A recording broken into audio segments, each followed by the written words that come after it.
Yes, buzzing guys. I've just got back from Kent and Koi Water Barn. Got some poo to pick up. Got to do a little bit of tidying. And then today, guys, I'm going to be, well, not actually fitting the new drum filter, but I will be fitting it tomorrow. So I've got a lot of admin to do, get everything ready. I've got the exact stats now and the size of the drum. So I can get everything correct in place, all ready. I can make some bypass pipe work up ready just to go in. What else do I need to do? I need to work out the size and the height of the base I've got to make. So what I'll do is tomorrow morning it should all be correct and all ready for me to basically, I'll wake up early, stop the Nexus, empty the Nexus, empty all the media, all my back of house shower media stuff, work out where to put that just to keep that ticking over for a few hours, and then I'm hoping I can get the drum installed tomorrow mid-morning, early afternoon, and we can get that back on. I can get all my mature media back into the drum then. I'm not sure how much media I've got in that drum, in the Nexus, so I've got to work out how much that is. I'm pretty sure I'll work it out later on now. So yeah, so that's going to be good, guys. So anyway, I've got to do a little bit of cleaning up in the garage. I'm going to pull the truck around, and I'm going to get my mate to give me a hand to pull the drum up and put it just outside the pump house. So it's there for me to measure and titivate and start racking my brains as to what I need to achieve ready for the big install tomorrow. And I've got another day off tomorrow, by the way. I've planned it perfectly. Let me swing you around and show you the fish. So the fish are looking good, guys. It's a little bit of green on that window. Yeah, fish are fine, fish are tidy. I don't think they've missed me at all.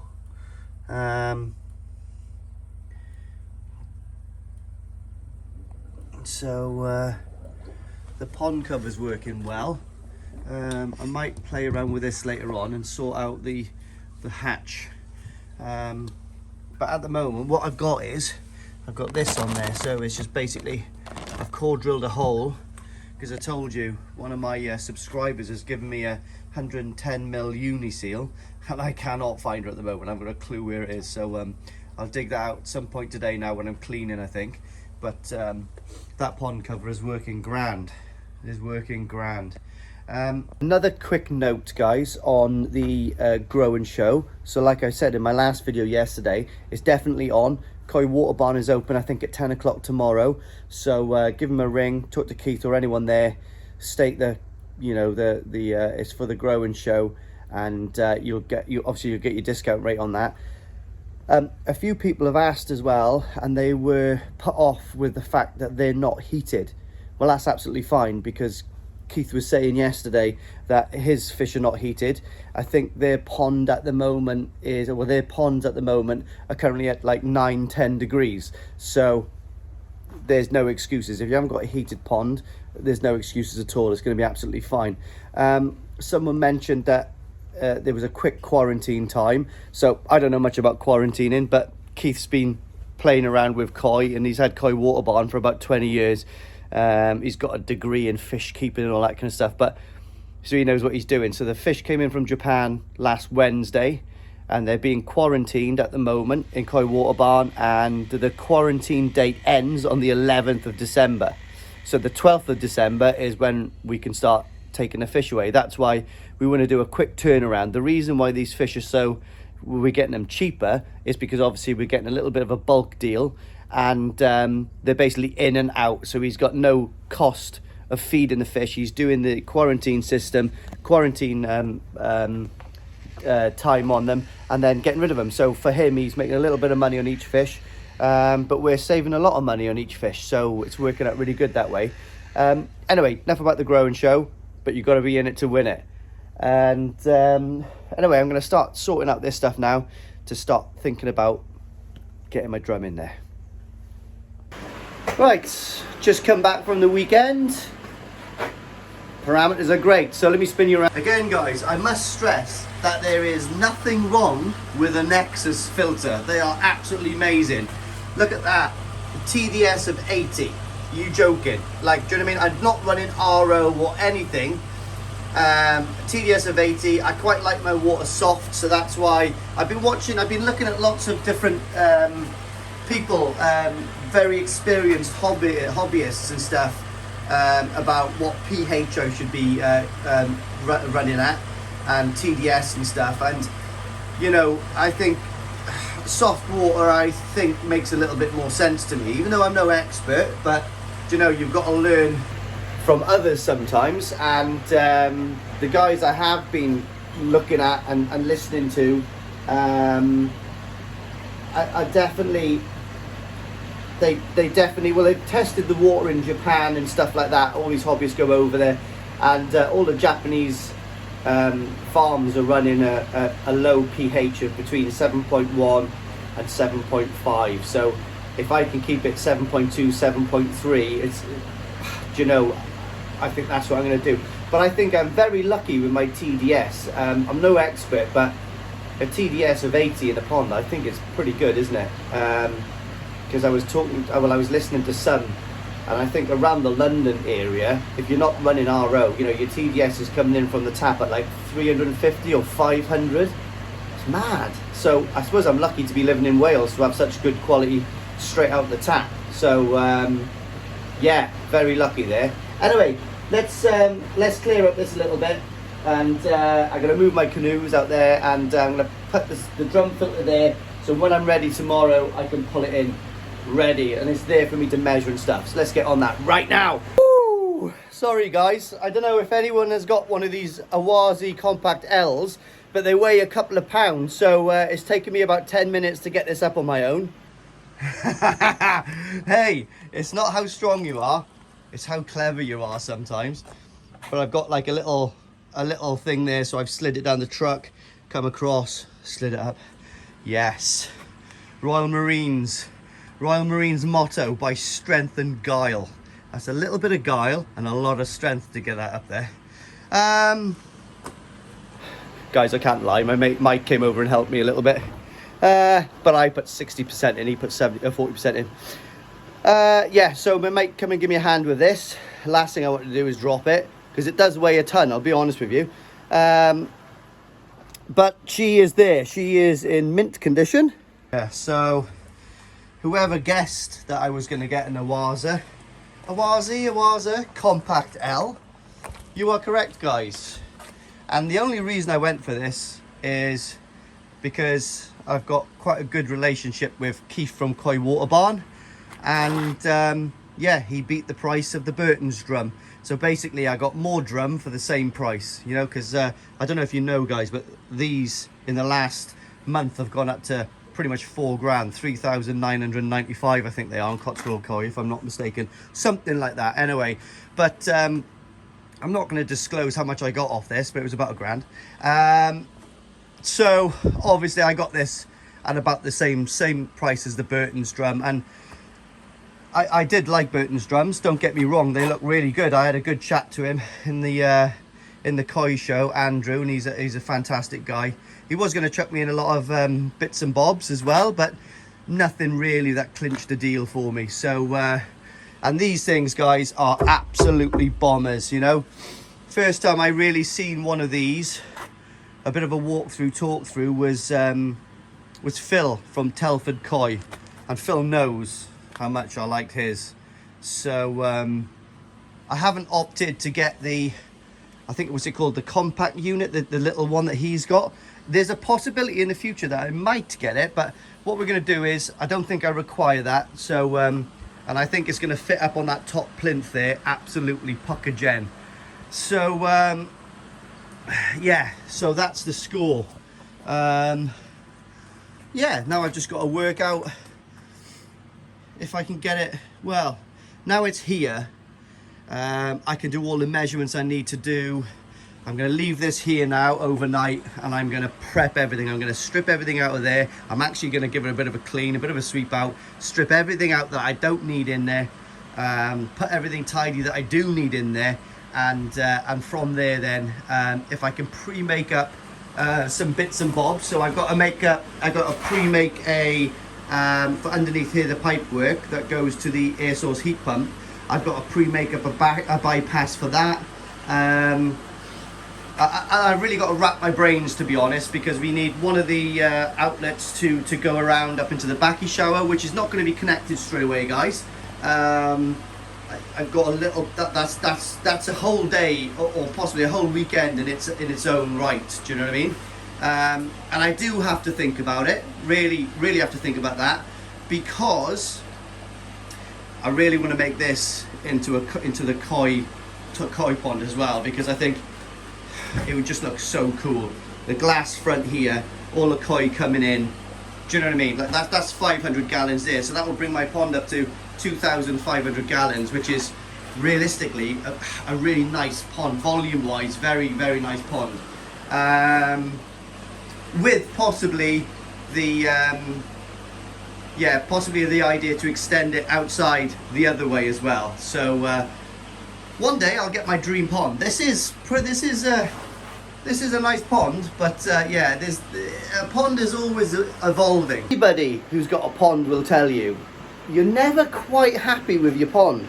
You are happy with your pond, but I think if you've got the ability and you've got, you know, the funds, because doing this stuff isn't really cheap, but if it's your main hobby and you want to treat yourself, there's always something you want to do to your pond, or there's always something that you want to change. Oh, I'm going to change those capping stones. Oh, I wish I put a bigger glass frontage in, or oh, I wish it was 2,500 gallons. Do you know what I mean? Instead of 1,800 gallons. Do you know what I mean? It's like things like that. Oh, I wish I would have got a stainless steel shower.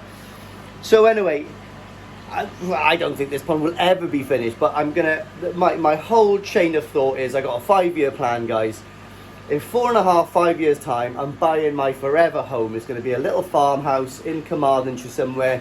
It's going to have a couple of outer buildings, and you wait till you see the pond I build there. It is going to be epic, and it's going to be a minimum of 5,000 gallons.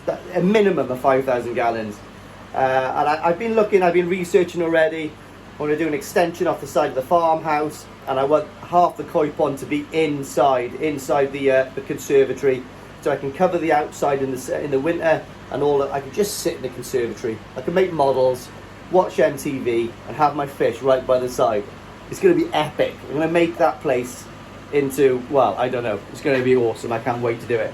But in the meantime, I am grafting, and I'm doing everything I can to learn everything about koi, every aspect of it. I really hope to go to Japan in October, to be honest. I was talking to some people about possibly jumping on a trip with them. So if you know anyone that goes to Japan in October for the harvest, comment below, because this little guy needs to go. I want to go on a bullet train more than anything. But and that's one of the reasons why I've gone for this Oase, right, Compact-L, because this drum is never going to leave me. I'll probably be buried in it. Oh my god, what an idea. You could use that as a coffin. So I'll probably get buried in that one. And my missus will get buried in the other one. So I'll run 2 of these on my new pond in 5 years' time. That thing's going to last forever, guys. I can guarantee you that now. The way it's built, it's super sturdy. Another thing now that I'm in the market for, though, is when I was down in Koi Water Barn, Keith was making fun of my Evolution Aqua pumps, saying they're not very powerful or whatever. So I might get an Oase pump. I might ask him to order one in for December the 12th when we're up there for the Grow and Show competition. So I might pick myself up a pump then, an Oase pump. Well, we'll see. I mean, he reckons they're pretty expensive, the Rolls Royce versions of the Oase pump, but they're a lot more efficient and more powerful. So I don't know, I might upgrade that. Got to save for something, haven't I? You know, if you don't save for nothing, then it's a pretty boring life. So anyway, that's the score. So I'm going to tidy this up now, really do some measurements. I'm going to mark things on the wall. I'm going to do what I've got to do to survive. and that's it. So I'll come back to you later on, and maybe we'll do a talk through of this filter. And I'm really excited. It's a wicked bit of kit, like, to be honest. And it's black. So one thing I didn't like about the Burton's one, it was like that khaki colour thing. Do you know? I don't know why they make Koi stuff that khaki colour. It's weird, isn't it? Why is everything sand coloured? I can understand things being grey, possibly even green to blend in with gardens, but not that khaki colour. I don't understand it. But anyway, for some reason, all the manufacturers are just on that colour. They think that's the colour to use. But I like my stuff black. Once you've had black, you never go back. That's what they say anyway. So yeah, let's get this worked out, get this cleaned, and I'll get back with you. Ooh! Right guys, messy here, slightly thinning, but I've still got it where it counts. Right, so let me spin you around. This is happening a lot quicker than I thought it was going to happen. I might even put the drum in today, but I've got to hold back. I've got to get pipe work. Stop it, Lee. Stop running before you walk in. Stop it. Let me swing you around. So, just cleared up this. Extended the trickling a little bit, just so I can get that out the way. Put one of the air pumps down there, out the way. That's a bit of a pain in the bum. I'm going to put a little strap at the top there, just so I can put it up onto the ceiling and get rid of it. Hang it off the ceiling a little bit. Done all of this. I've moved the table to there for now. I'm going to get all my pipe fittings. Every single pipe fitting I've got spare is going to be stacked in there. So I can see what I've got. I know what I need to get today. And that's it. Now, I have been talking as well to Keith from Koi Water Barn. I was going to go and, mate, I dropped £500 worth on fittings yesterday. New ball valves and all that kind of stuff. Insane. Anyway, they kind of were free because I got the money off the drum. But now, Keith at Koi Water Barn does not use pressure tested pipe. He uses waste pipe, black waste pipe. That's readily available for me off the shelf at Screwfix and Tool Station.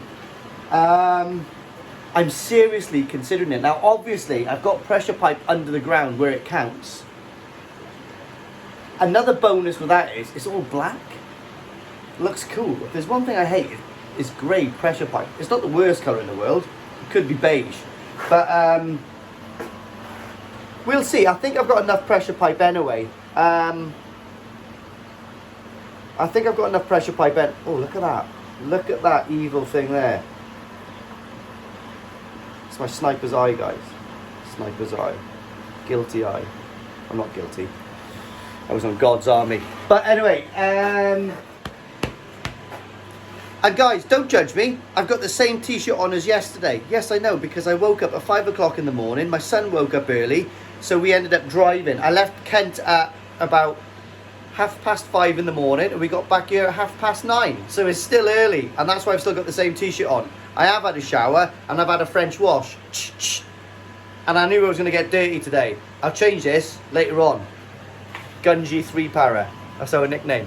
I can remember going on a 4 or 5 day exercise once, washing the cam cream off, putting a new pair of civvies on, straight out in Colchester. Wow! Best night of my life. You can smell me coming. Anyway, yes. Let's crack on with this. I'm going to get all my pipe fittings up here. I've got to have a proper tidy up later on because this place is outrageous. I've got a wood pile in my garage that once everything's done, I'm going to chop down to the right length and stack it all up for me little burn pit. I wish I wasn't going thin, but I'm slightly thin, but I've still got 45, mind. It's going to go somewhere, isn't it? Do you know what I mean? We're not all, I don't know who's got loads of hair at my age. Loads of people, but loads of people haven't. Anyway, let's get this done. Yes. Right guys, gone through as many fittings, waste fittings. So I got waste fittings, I've got pressure pipe fittings, loads of rubber boots, loads of little bits and bobs, loads of valves. I've got more than I thought that I had, guys. I'm not going to lie, and I've got a load of pipe work, which is not even here yet as well. So let me spin you around what I've got, and do you know what? I think I'm going to reuse some of the pipe work as well. I'm quite pleased. Let me show you. So this is the kind of stuff a pond man will collect. Look at all those pipe fittings, guys. Not too much waste stuff, because I haven't worked with waste pipes before, but look at all those rubber boots, and I am telling you, look at that is insane. There must be about, oh mate, there must be 500-600 quid worth of stuff just in there alone. Loads of air fittings. I've got loads more air fittings down the garage. This is my pile of little bits and bobs. These are a pain, guys, because you use these ball valves, and obviously then, you know, you've got to glue these into pipes, and then they're almost... Comment below, guys, if you could buy like these things separate with the little female, is it the female adapter to go in that? Can you buy these things separate so you can reuse all of these 2-inch valves? Because it's insane. It's absolutely insane, because what you end up with, guys, is bits like that where it's glued on, and you can't reuse that bit. So, you know, the valve becomes, unless you can use that specific bit for something, which is unlikely, it's wrecked. But I have got a lot more bits and bobs here. I've got loads more rubber boots, loads more rubber connectors. Like I said, I got a load of pipe work here as well, because even though these are smaller lengths, like meter, 1.5 meters or whatever, by the time these are chopped off and I'm making all my little bits and bobs, they should fit quite well. So I've got some more rubber boots and stuff up there that needs to come out when I move the Nexus. But I got a lot more bits and bobs down there. So yeah, so I reckon I got more pipe up there as well. I got more pipe in the garage. So I think I might have enough, guys, to do what I need to do. So the next thing I'm going to do now is take some good diligent measurements of this, and what we've got is, obviously we've got 3 waste inlets. I'm only going to use 2 at the moment, and I think what I'm going to do is, when I build my new, when I build this section in the summer, I'll probably end up putting a bottom drain in here. I might put a 4-inch drain in here as well, and yeah, so what I'll do is, I think my pond is about 2 feet underneath this surface. So if I do this section, I'm going to dig it down the same depth as my actual pond. So this square here should give me about 500 gallons. That's what I want to achieve, with a full glass frontage all the way from the floor all the way up. So I'm going to order that from Keith at Coy Water Barn on the 12th. So I'm going to measure this up when the drum is in. And I'm going to measure that bit of glass, so I've got it and it's ready there, ready for the build. And then what I'll do then is I'll put the bottom drain up here. I'll dig down here somewhere, and I'll pop the bottom drain coming up, which will come into that one. So I think my bottom drain for the main pond will go in there. The other one will go in there, and that probably is going to be for, I don't know. We'll see. We will see. So. Oh, skimmer. So the top one will be for the skimmer, or this one will be for the skimmer. One or two, I don't know. So what I'm going to do now is I'm going to measure which is the best to accept my bottom drain. So my bottom drain is going to come up about here. So I'm hoping I'm going to put a rubber boot and a rubber boot, which will give me a little bit of flexibility. If I would have bought this system when I built the pond, then the bottom drain would have come up exactly where I needed it to be. But it came up exactly where I needed it to be for the Nexus. So this is a different drum, so we'll have to work around some little problems, but I'm sure we can make it work. So I'm going to do some measuring, guys. I'll mark some stuff on the wall, and I'll show you exactly what I've got to do to get this fitted in, nice flat plumb, and we'll go from there. Oh, there we are, guys. So done a bit of measuring. So that there is the top of that tape, is the top of the base, or the top of the bottom of the drum. That there is the water line, which is about a centimetre underneath, 10 mil underneath that skimmer. and then that would be the height of the top of the drum. So it works out pretty much that the level I've got here now, okay, if I build this base out more, then what I'll do then is I'll lay another section of blocks without any mortar, just lay them flat on the top, and then that brings it to exactly the right height. So I'll mark off on the floor now exactly where this drum's going to sit, and I think if I take off that waste pipe there, apart from this little section, I think I can actually concrete the base in. I think I can actually construct the base later on, so I might do a little mix and get that base done. So yeah, there we are. We'll see where she sits now, and I'll mark it out on the floor, I think. Oh, how's this? Right, pretty good progress. By the time this cement cures, that I'm going to swing you around to have a look at now, I should be about ready to position and fit the new drum tomorrow morning. Cool.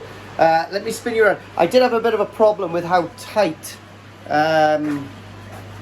it was to get onto the inlet from my bottom drain, but realistically I need a new 4-inch ball valve, but I couldn't get one this weekend, so I've got a plan. It's going to work fine, I know it is, because I've dry fitted it. So anyway, I'll swing it around and I'll show you. Okay guys, the problem I've got, so what I've done actually is, so the back of the drum filter actually sits exactly where these blocks that I've just laid are. That's going to be the back of the filter. The front of the filter is going to be right up to this level here. Now, I've laid a full block in the back, as you can see on the bottom. But to keep this Nexus going overnight, I've had to do this little configuration, because obviously this pump is lower than the base. Also, I've got a little tiny leak there, so I've had to leave a little leak hole. Not ideal, but this is coming off now anyway, so that's good news. Also, by the time this goes off tomorrow, and I've taken this off, I need to lay. I got two options: either go to get 2 pieces of 100mm Kingspan, so I can sit my my drum on the Kingspan, or just lay dry. So just literally position another layer of blocks on the top. So literally it'll just be another layer of blocks on the top, and that will bring me up to the base height. Okay, so that will allow me then to get the water level exactly right in that drum. But the only problem I did have was, so this, by the time I've taken this off, I can cut this pipe down here, this 4-inch pipe, but I can't get a rubber 90 and another rubber 90 on it to fit. So what I've had to do is go down to B&Q, and these are basically soil pipes. They're like 45 degrees, and you can tilt them and twist them, make a spiral, whatever you want to do with these things. So let's have a look now. So this side here will be fitted by a rubber boot. Don't look at that 90, that'll have to come off, but that will fit with a straight rubber boot connector onto the new drum. And then the other side will be another connector, which will go to the 4-inch pipe down there. So I'll be able to get it spot on to accept the 4-inch drain going into the new drum. I've got the waste. The waste I'm not massively worried about. If I need to, it'll just spill out into here and it'll go down the drain anyway. But I have got the grey waste there because I'm going to reduce it down to 3-inch. And the only reason I'm reducing it down to 3-inch is because my drain is only a 3-inch anyway. So I've never had a problem with that clogging up anyway, and that's with big cleans on the Nexus after a week or so in the summer. So I'm not worried about that clogging up whatsoever. So then when that's on, then I'll have to start thinking about the actual pipe work. But let's get the drum connected. I've got more than enough pipe work to take apart and to make work, basically, even if it's only temporary, until I can rack my brains, get this all to fit in and work, and then know exactly what else I need to get. But I think basically I have definitely got enough fittings everywhere here. I've got a load of stuff. If I need to, I can salvage some stuff from my quarantine pond as well. So yes, the drum won't be connected up. I'm still thinking about what to do with the drum. Like I said, because I want the pond to come into the filter house here with the glass front. The plan is, when I build a block on flat, the block on flat will probably sit on this wall, I would guess. The block and flat would come up butted right next to the skimmer. Would come up as high as the skimmer, I guess, and then the pond would come under there. And then what I would do then is I would get two what's the word I'm looking for? Not plinths. Anyway, the things that goes over doorways and stuff. I forget what they're called.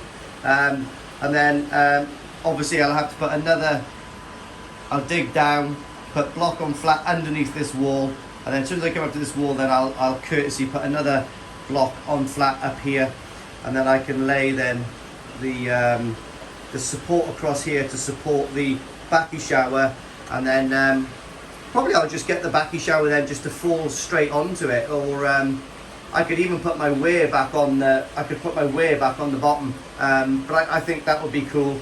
I could probably put a little 90 on it, and it'll give me a nice flow. But I'm also thinking about putting a bottom drain here. This slab is not very thick. I can break this up pretty easy. So I think if I do anything with this floor, it's really going to be minimalistic. Maybe just patching up this little bit of stuff here and temporarily putting down a little rubber floor, which will look tidy until the summer, until I'm interested in starting this. Yeah, but I think it would be pretty cool. Yeah, so that's the plan, guys. I've got to wrap my brain. So now that section's done, now what I've got to do now is think about the bypasses and all that kind of stuff I need for the heat pump. Yeah, mate, pipe work is a nightmare. There's 101 ways to do it, and I wouldn't say I do it the wrong way, but I always spot a better way to do it. And I could put any experienced person could come in here, and 9 times out of 10, every experienced koi pond builder would pipe it up differently, I would think. So there's 101 ways to do it. I'm just hoping that the way I do it is going to work out okay. So fingers crossed. Yeah, fingers crossed. When we film next, the drum should be in and it should work. But if it doesn't work, guys, I don't know what I'm going to do, because obviously I've got to make the plunge and get the nexus out and put the drum there. So I'll have to bastardize something to get that drum working. Otherwise the nexus will have to go back in, and that would be a nightmare, because I plan on taking all the pipe work out. So I don't know. It's a scary moment, isn't it? And I think you can plan all you want, but until you get things out and start doing something, you don't know if you're going to hit a hurdle. I normally hit a hurdle, but we'll see. We'll see what happens. Hey, what's the worst that can happen? Well, I didn't even want to think of that. Anyway, hope you've enjoyed this video, guys. Hope it's helped you a little bit. And I'll see you on the next one.